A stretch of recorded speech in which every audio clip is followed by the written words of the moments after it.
Eu sinto que muitas pessoas estão enfrentando um dilema e tentando descobrir se elas devem desistir de programar ou não. E nesse vídeo eu não quero tomar essa decisão pra você, eu só quero te ajudar a refletir sobre algumas coisas que talvez você não tenha pensado e que eu já percebi, e eu queria trazer essas questões pra você para que você possa pensar melhor sobre o tema e quem sabe te ajudar um pouco sobre essa decisão. E assim, se você está pensando em desistir de programar, eu tenho que sempre voltar à pergunta inicial que eu faço a todas as pessoas e que eu me fiz lá no começo, né, quando eu tinha 13 anos de idade, lá em 2005, eu acho, 2013, se eu não me engano, que é o seguinte: eu gosto de programação, eu no mínimo tenho um interesse mínimo sobre essa área, porque assim, cara, tipo, eu sei que dá pra você entrar nessa área só pelo interesse financeiro, mas eu não consigo ver alguém durando muitos anos nessa área se você não tem o mínimo de interesse, se você, tipo assim, não tem nada dentro dessa área, nada, nada, nada, alguma parte da área que te interessa, seja a parte de resolver problemas, a parte de criar coisas do zero, a parte de poder hackear as coisas, a parte sei lá, de ter uma ideia na sua cabeça e conseguir tornar aquilo em realidade.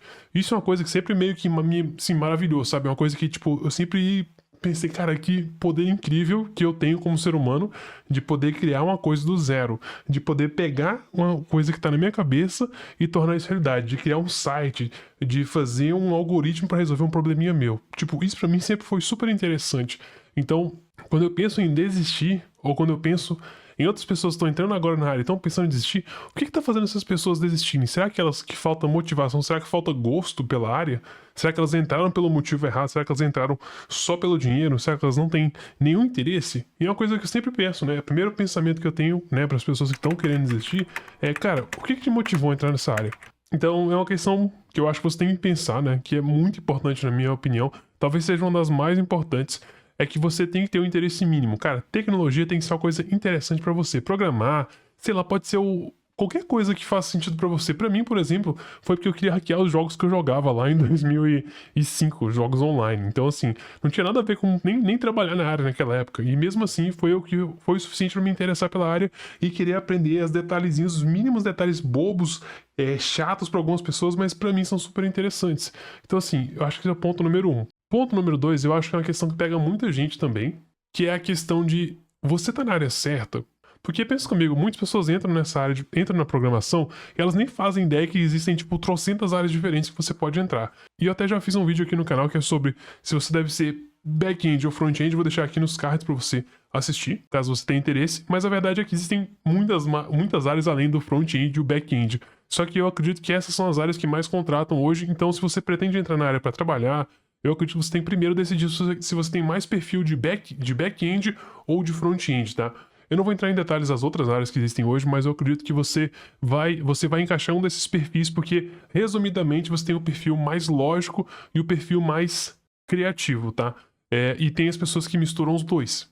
E é importante você entender isso porque se você tá, por exemplo, no lado criativo e você é uma pessoa mais lógica, isso aqui só vai te dar dor de cabeça, não vai ser interessante, não vai ser divertido e você provavelmente vai desistir. E a mesma coisa para quem vai para outro lado e vai muito para a área lógica, muito para a área de resolver problema e ela na verdade não se interessa tanto por essa parte, ela se interessa mais pela parte criativa. Se você tá na área errada, é a mesma coisa de você tentar nadar contra a corrente. Você vai fazer muita força, mas você provavelmente não vai sair do lugar. Então assim, primeira coisa, dá uma olhada nesse vídeo assim que você terminar isso aqui, beleza? Vamos supor então que você escolheu back-end ou front-end.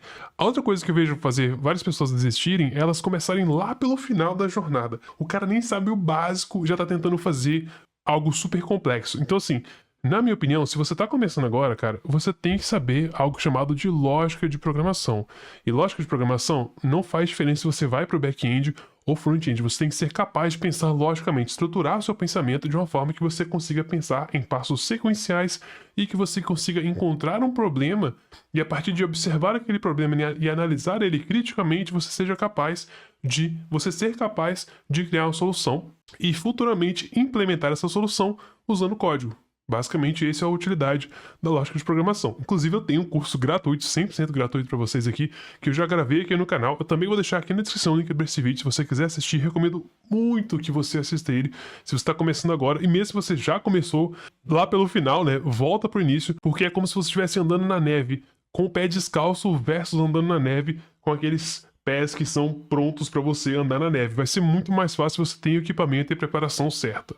E, claro, não poderia deixar de mencionar aqui, né, a menção rosa, que na verdade é uma das principais pra mim, que é, se você tá aprendendo com a pessoa errada, cara, você provavelmente vai desistir.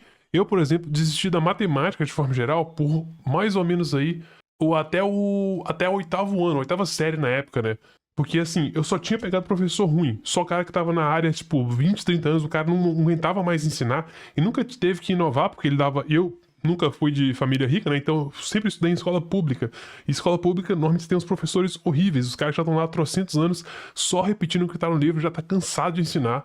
E eu sempre peguei esses professores ruins e parece que os caras não tinham paciência pra poder ensinar pra pessoas que eram mais lentas, ou na verdade, talvez você nem é tão lenta assim, é porque o cara ensina muito mal, né? E você já não gostava da matéria, então junta você não gostar da matéria com o professor que ensina pessimamente, você realmente não aprende muito bem. E aí, só lá na oitava série, eu fui encontrar uma professora que realmente gostava de aprender com ela e vi que não era um problema, uma dificuldade minha. Era um problema 100% de didática e vontade do professor ensinar para a pessoa que queria aprender. Então, assim, cuidado com quem você está usando para te ensinar, porque muitas das vezes não é porque você é burro, porque você é devagar, porque você não consegue aprender. É porque você está pegando pessoas que já estão tentando te ensinar de uma forma como se você já soubesse muito mais do que você realmente sabe, ou não tem paciência para explicar devagarzinho ali, né, passo a passo, o que você realmente precisa saber. Então, cuidado com os seus professores. Eu tive muito esse problema, foi até por isso que eu criei esse curso de lógica de programação, para poder trazer tudo que eu não peguei, né, quando eu comecei a faculdade lá em 2014. Tinha professores que, cara, não adiantava, ele falava e eu não entendia nada, só passava raiva.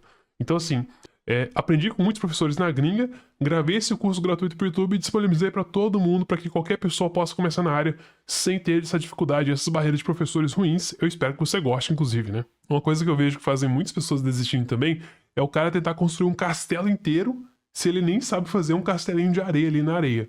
Então, assim, não adianta você querer já de cara tentar montar um mega projeto se você não sabe nem o básico do que é uma variável, o que é um condicional, como que você resolve um problema de forma lógica, como que você analisa um problema de forma lógica. Então, assim, sem essa base, sem um básico do básico, não adianta você ir lá no ChatGPT mandar ele gerar um código de um projeto completo para você. Você vai ver aquele código e falar: meu Deus, cara, o que é isso aqui? Não tô entendendo nada. Como que ele chegou nessa solução? Então, assim, tem uma base para que você consiga resolver pequenos problemas para depois você pegar aí grandes projetos e resolver grandes projetos, porque assim você já vai ter toda a base necessária para ser capaz de construir, né, os projetos maiores. E finalmente, pessoal, minha última dica para você que está pensando em desistir da programação é: tenha calma e paciência com você mesmo. É normal que no começo as coisas demorem a entrar na sua cabeça, que elas levem um certo tempo para poder clicar, para poder encaixar assim, para fazer sentido para você. E não adianta você querer se apressar nessa parte, porque para mim é como se fosse aprender a tocar bateria. A aula mais difícil de você tocar bateria é a primeira aula, onde você tem que usar a mão direita, mão esquerdo, pé direito, tudo separado. Essa é a aula mais difícil.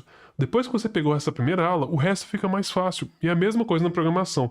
Depois que você entendeu o básico sobre variáveis, condicionais, laços de repetição e outras questões que apoiam isso, tudo fica mais fácil, porque basicamente todos os programas que são criados hoje são construídos no topo, né? Com base nesses 5 pilares aí, que são basicamente variáveis, condicionais, listas ou coleções, né? Funções e classes. Classes nem tão obrigatórias assim, mas os primeiros 4, sim. Então, assim, minha dica pra você, tá começando hoje, pessoal? Comece pelo meu curso de lógica de programação, vou deixar aqui. Inclusive, clica ali agora. E se eu te ajudei de alguma forma, digita aqui embaixo "não vou desistir" nos comentários e se inscreva nesse canal para aprender mais comigo.